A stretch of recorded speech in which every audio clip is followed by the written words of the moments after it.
7, 6, 5, 4, 3, 2, 1. You'll never have the sacred stone. Oh, this you crazy mother.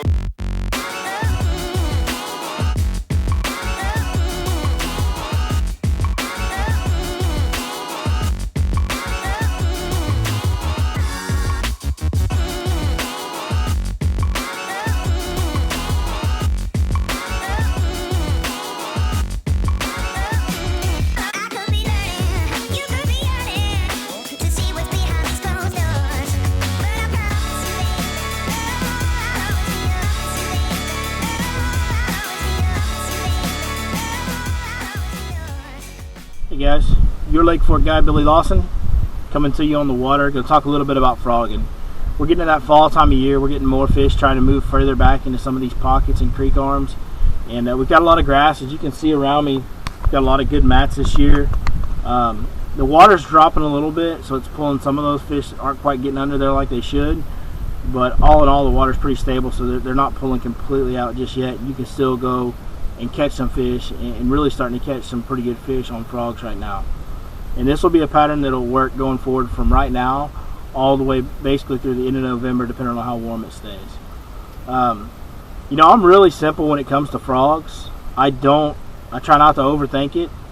I basically have gone to where I almost only throw this frog right here, and that's just the mid-sized Spro bronze eye popper. I think it's like the 65, I'm not sure what the number is, but it's just the middle size, middle tier Spro bronze eye popper. And I go with 3 colors. I want a natural frog color, a green with yellow or brown, and that's the one that I use the most. I have no idea what it's called, but I'm not too particular on it. As long as it's got a yellow or brown bottom and a green top, I'm good. Also like a white or a shad color, and that's this one here. It's just kind of like a sexy shad type pattern.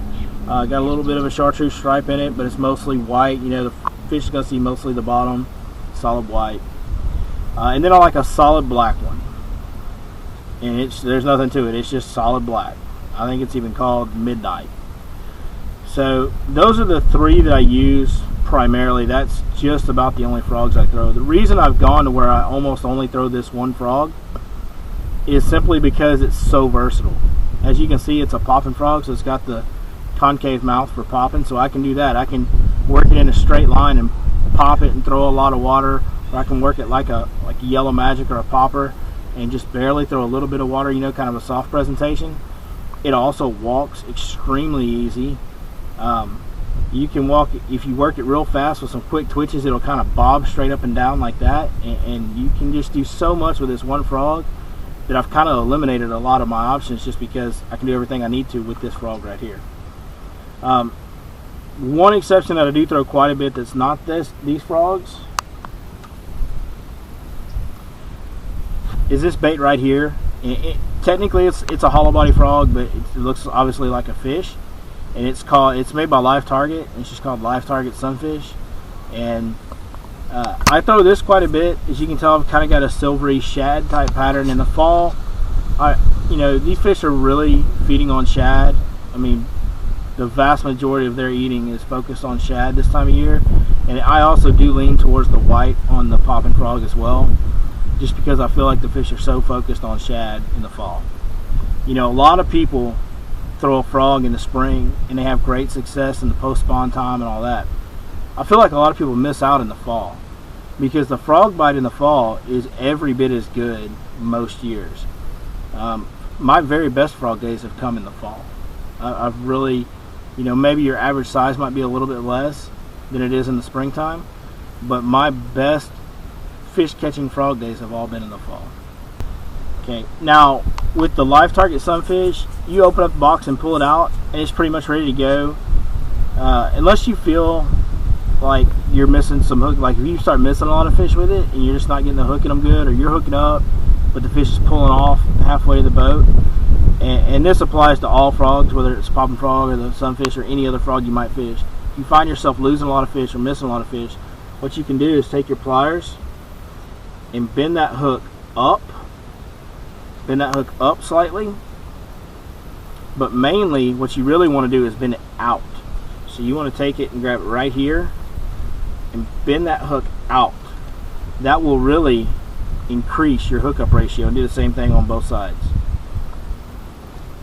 When you bend that hook out, you can see how much more that opens up that hook and how much more space that covers, and it's really going to allow that bait to get into that fish's mouth a lot better than it would the way it comes straight out of the package. I don't like to do that unless I have to. Some frogs you do, some frogs you don't.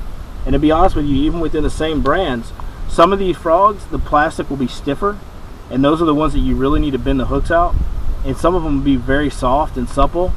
This green one right here is really soft. I probably, and as you can see, the hook still sits right there kind of in the body, but because it collapses so good, I've probably never bent those out. I'm almost sure that I never have. But this black one's a little bit stiffer, so I would have bent those out.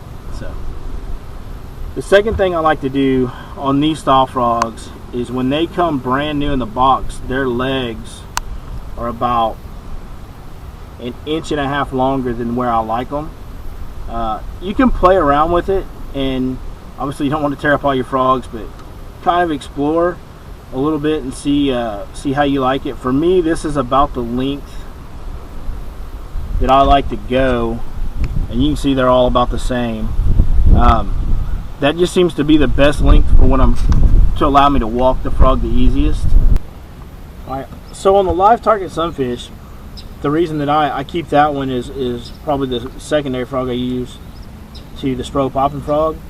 Strobe popping frog is my everyday all-purpose, does everything I want it to do, acts every way I want it to act frog. This one's more of a specialty deal. It's a better open water bait. I feel like this profile is better when you're fishing it in open water. It's extremely easy to walk. All you have to do to make it walk is just barely touch the line, and this thing will turn completely around.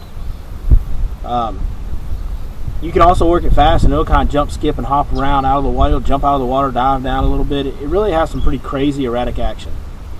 For that reason, when I'm in an area that's shatter spawning, whether there's cover or not, I'll throw this bait. Whether there's cover or not, I'll throw this bait. It has such an erratic action. It looks like a little bait fish. It just triggers a lot of strikes even in open water. I don't use it that much on mats. I probably should try it more. But as far as in open water, when I'm fishing a frog in open water, I really like this bait a lot. It's just got such a crazy action to it. So that's why I keep this one separate. That's why I still use this one probably secondary to the strobe popping frog over any other, just because it's such a unique, different type of frog. For a rod, I'm a Dobbins guy. I love Dobbins rods. I fish primarily Dobbins rods. But if I'm being honest with you, when you're fishing a topwater frog, a hollow body frog, it's not like you need sensitivity. Okay? You're going to see that fish bite long before you ever feel it. It's not like you're going to detect a subtle bite in any way. This is a H2o Express Rod that you can buy at Academy for, I want to say, like $70. Maybe it's $79. Maybe it might be $79.99, but it's somewhere in that $70, $80 range. You can buy this rod at Academy, and this one right here is the 7-foot heavy action. And I know, that's not long enough to fish a frog. I also do throw a frog on longer rods. I throw it on a 765 or 736 Dobbins, and those are both 7.3 and 7.6 rods with a lot of power. The main thing that I do the 7-foot rod for a lot of times is, as you can see, right now the water's kind of dropping, so there's not a lot of overhanging bushes or trees. But when there is, or if I'm around a dock and I want to be able to skip that frog, or I want to be able to shoot it into a tight spot, that shorter rod gives me all the accuracy that I could ever want. It really helps me be more accurate.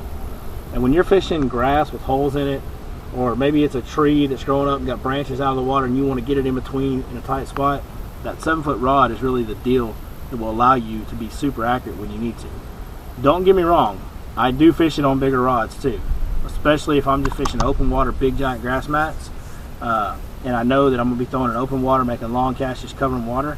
I will prefer to put it on a big rod to have a little bit more power to get that fish out of the grass. But this rod right here the 7-foot heavy has more than enough backbone. I mean, it's a super stiff rod at the bottom half, and it's caught plenty of big frogfish, I can assure you. On my reels, the main thing is, like, this is a 7.3 gear ratio. So you want a 7.3 or 7.1, 7.0, 7.5. Basically, you just want a fast gear ratio.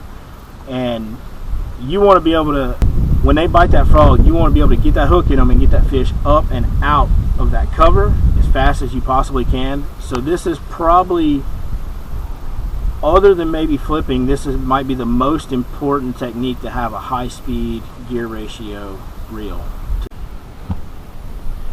For line, I'm a Power Pro fan. That's just the brand of braid I use. There's a lot of good brands. I mean, Power Pro is one I use. I'm not sponsored by them, nothing like that. I like Power Pro. That's the brand I use. This is 50-pound Power Pro. That's the lightest I ever go when I'm frog fishing. And right now, you know, we've kind of hit that, you know, we just got out of that really, really hot part of summer. It's still pretty hot most days right now. But the mats are breaking up a little bit due to the heat. You can kind of see around us how these mats are just breaking apart, and the grass just isn't one big giant mat. It's not one big thick solid piece. So the 50-pound braid is more than enough in that situation to do what you need to do. It's a little bit easier to cast these light, you know, frogs don't weigh a lot. Mostly air, a little bit of plastic and hook. So when you're dealing with that, it's a little bit easier to cast that frog further and easier with that lighter line. When it gets really thick, or if I just, you know, if I know that we've just been catching just giant fish on frogs, which does happen sometimes, I'll go to 65 pound. And I want to make sure that there's no knot slippage. I want to make sure I have all the toughness and durability I can. If it wraps me around a tree, you know, I want to be able to just dang near saw that tree in half. Just horse them out. So that's the gear I use. That's kind of how I go about it. You know, I showed you the 3 colors. If I'm just telling you the truth, out of the 3 colors, the green color is my favorite. That's the one I end up using the most. In the fall, I do use the white a lot more than I do any other time of year. And if I'm in like really muddy water, like if I've got some shallow grass mats and really muddy water, I'll use the black exclusively. But I really like the green the best. That's the one I throw the most. For this live target Sunfish, there's also 3 standard retrieves that I like to use. Go ahead and start. The first one that I like to use is just a very slow, subtle walk. This is for, you know, when it's spawning time, it's primarily when I use this technique. When those fish are on beds, it's a pretty good bait. So first thing in the morning when you can't see them or anything, you can just kind of throw this bait around in an area where they might be bedding or where you know they're bedding, and you can fish this bait really slow and it'll hang out over their bed for a long time. And a lot of times it can entice a bite that way. So to do that technique, it's real simple. This bait's so easy. All you have to do is just give it a light twitch and it'll turn. And you just give it little subtle twitches and it'll just kind of stay right there in the same area. And just kind of looks like a bait fish or something just fluttering over the top of their bed. It can't get right. You know, maybe he's injured, maybe he's dying, whatever have you. But it's just an easy target, something that annoys them over their head, and they'll come up and bite it. So it's just a real slow, subtle, soft walk. The next one is just kind of a standard retrieve. If I'm just going along covering water, I'll do this. And it's just a normal kind of mid-paced walk. It's almost like a zero spook. You just hold the rod at the 90 degree again, and you just give it good. Like I said, you want to pop that line with slack in it and point it right back at it at the same time. And you just give it some good twitch, and it'll just walk along and kind of just like a spook, really. The third retrieve, and the most unique to this particular bait, the most interesting, is to just twitch and jerk and pull as fast as you can on this bait, and it will do some pretty crazy stuff. We're going to see, it's a little bit short lined right here. We'll see if we can't get it to act right. It's best on a full cast in open water. That's not the situation we're in here, but we're going to try and see if we can't make it work just so you guys can see. The biggest key to this is to make sure that when you are jerking and pulling on it, you do have slack line when you start that jerk.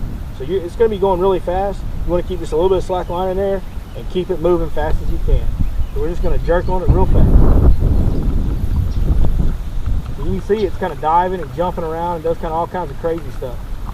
And when there's a shad spawn or they're really chasing bait heavy, man, that can really trigger some big bites on this bait right here. So that's the live target sunfish. That's the 3 retrieves I use. Hopefully that can help you guys out. All right, here we are. We're in the very back of a pocket, and it's got a lot of grass. You can see it's pretty heavily matted up. This is kind of an ideal scenario for a frog. There's a lot of broken areas, a lot of holes, and in this situation, you can basically just fan cast this frog anywhere. Especially when these mats are breaking up, don't be in a hurry to get that frog off that mat. Especially this time of year when the mats are breaking apart, those fish will come through that canopy of that mat and eat that frog. Okay. Now, if they hit it when they're coming through it, it's a good idea to do that. You know, everybody talks about waiting, and I'm not exactly on board with the waiting to set the hook on a frog. But when they're coming through a mat, I do agree. When they come through all that grass, I want to wait 1001, 1002, and then I'll set the hook. If they hit it in open water, when I see them hit it, I'm hammering them. I'm not going to give them a chance to spit it back out in open water. Alright, let's talk about some different techniques that you can use. This is the Pro Popper frog, and there's a lot of different ways that you can use it. It's a very versatile frog. So we're going to go over some of those with you right now.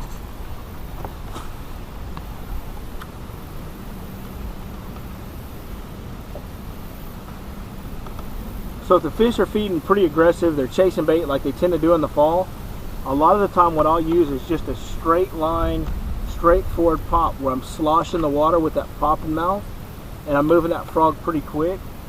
And I'll show you right here how I do that. A big proponent of that is, if you want that frog to walk straight, you want to point that rod directly at it.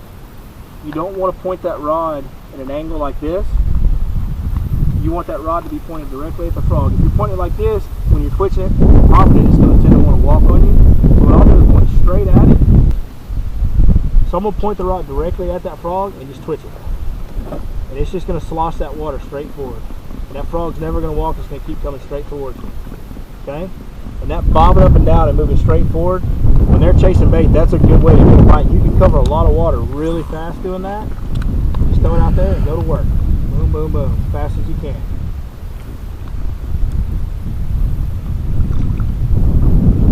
So that's just straightforward, fast moving, they're chasing bait. That's how I want to do it. When I want to walk that frog, when I want to walk a frog, I want, forgive my math, I'm no math major by any means. Maybe it's a 90, maybe it's a 45. I want that sharp L-shaped angle. 90-degree angle. That's what I think it is. You math guys can tell me if I'm right in the comments, because I could be wrong. I want a 90-degree angle. I want that direct L shape with my line. You want to leave a little bit of slack in your line and just short, sharp pops. And at the end of your pop, it's important to point your rod back towards the frog. So as you pop it, you give it a short pop and you push it back towards the frog. So every time when I tighten the line, I'm moving the rod back. That's how you have to do it. Because when you pop that frog, if you continue to pull through its first turn, it's just going to go straight. So it will turn and then come towards you. Whereas when you pop and give it slack, it'll just pop. And then you pop it again, it'll pop. And you'll be walking. Okay, so we're going to show you the frog now. Just give those short pops. Get the right amount of slack in there. And it'll start walking side to side. Hopefully that'll show up on the camera for you real good. That frog's just turning. Back and forth, back and forth, back and forth the whole time. Now when it hits grass, it'll mess it up and it'll go right back to it. It's just walking side to side.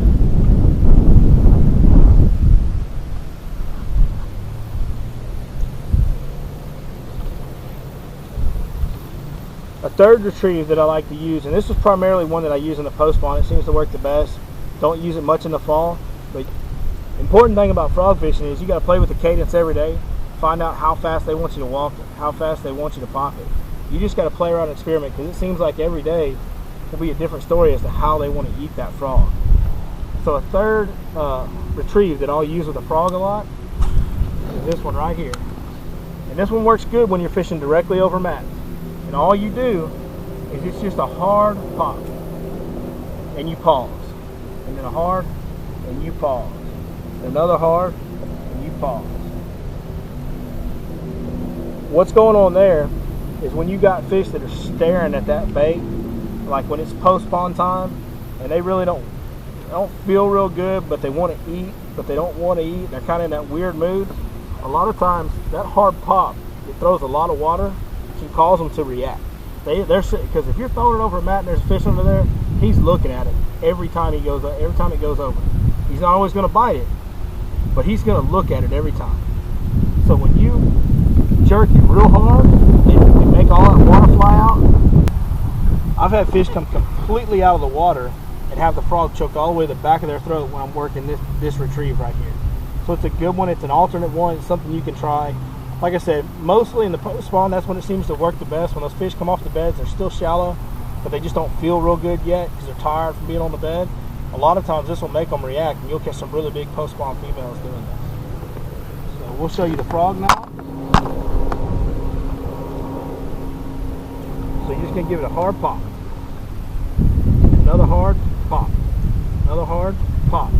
You're making that frog just jump and throw water everywhere. It's just a quick reaction by it. Okay guys, that's basically how I do frogs. You know, it's a terrific way to fish. It's so much fun. From watching the fish, how violently they hit it, watching them hit it, to setting the hook in all this heavy cover and trying to horse out a big giant fish through the heavy cover. Frog fishing is definitely one of the most addicting ways to fish. It's a lot of fun. And for you tournament guys out there, or especially for you young tournament guys, you have to learn how to fish a hollow body frog. Because if you can get in a situation where you get 5 bites in a tournament on a hollow body frog, you've got a heck of a chance to win. It catches bigger than average sized fish most of the time. You can catch absolute monsters doing it. And it is just a great way to go about bass fishing. It's one of the most fun, addicting things that you'll ever do in a bass boat. So I hope y'all enjoyed this. I hope it helps. If you guys have any questions, comment below. Give me a call, shoot me an email, whatever you need to do. You guys can click on my website link on my channel page, and it'll take you there, and you can contact me in multiple ways from there. And if there's anything I can do to help you, you want to call me, book a trip, go throw some frogs this fall, just let me know. I appreciate it. Don't forget to hit that subscribe button for more videos like these. We'll see you next time.